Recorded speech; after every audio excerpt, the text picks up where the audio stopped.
And then that light of awakeness, that river descends even deeper. What we might call the belly. What is the belly? Well, it's many things. Yeah. But we could say it descends into the very root of things. So that that light, which is openness itself, becomes the groundless ground of your existence. And that includes every aspect of your life. Yeah? Including your relationship to money. Yeah, something that spiritual people don't want to talk about, maybe. Yeah, relationship to everything, the nitty-gritty of the world, the real marketplace. Wherever there is fear or judgment or grievance, resistance, rejection or grasping, and we can look at our relationship to life, all aspects of it, that is the same. To meet it undefended, without grievance, to allow that light, to allow that spaciousness, that openness, that nakedness to enter all relationships, including relationship with food. Right? That's why the belly, the underbelly of things, yeah. The emotional bartering that goes on with our relationship with food and our relationship with others and our relationship with money and our relationship with all sorts of things. There's a bartering that goes on. If I do this and give myself to this, then I'm going to get this. You have to give me this. If I eat this, I'm going to get emotional sustenance. Yeah, I'm going to fill myself up and feel safe. Yeah, and then it's okay. But it's not okay.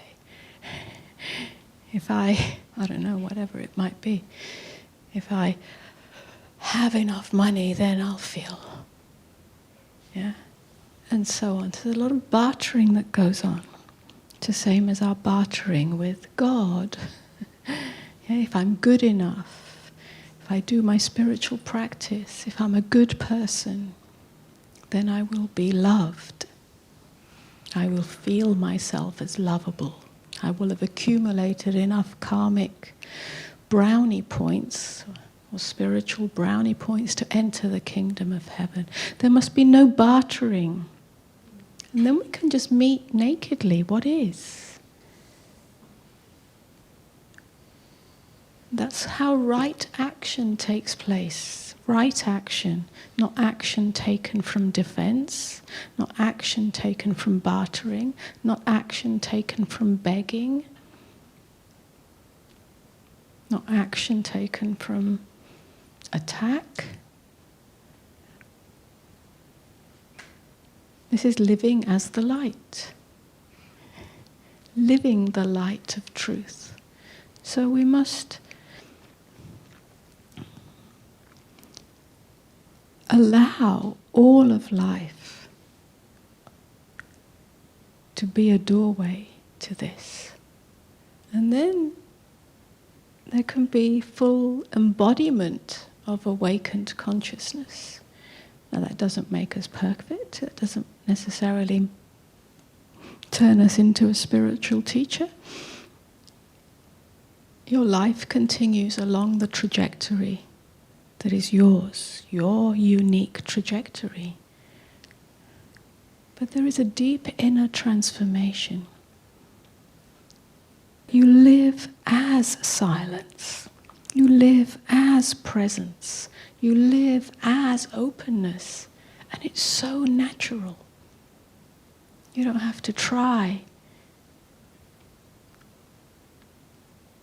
It becomes effortless. You know, and in that, it's like that's right action, intelligent action takes place. Yes and no in response to situations arise from silence, not from the agitation of the mind that has an agenda. Well, if I do this and then I get here and then I don't do that. And it all goes on unconsciously, trying to manipulate and maneuver reality for the outcome that you think is going to make you feel good about yourself. Because at the root of the human condition, the unconscious human condition, is a sense of unworthiness. And that takes many forms. Not good enoughness. Not good enoughness. So this is what changes. Right action takes place. Yes, no. Yeah. You move like a samurai, not from reactivity, but from right action.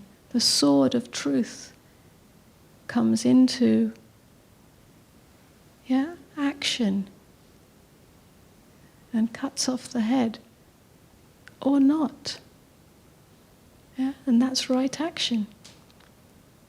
What needs to be done is done. But it's not invested in agenda, emotional reactivity. What am I going to get? Because I'm not good enough, so I need something more. Yeah? So there is a deep inner transformation that takes place, and it has nothing to do with doing the right thing as a spiritual person, following the right protocol, maneuvering and manipulating your lifestyle according to some image of what a spiritual or enlightened person is. The light, the natural light, the innocent light, the naked light, just simply is here.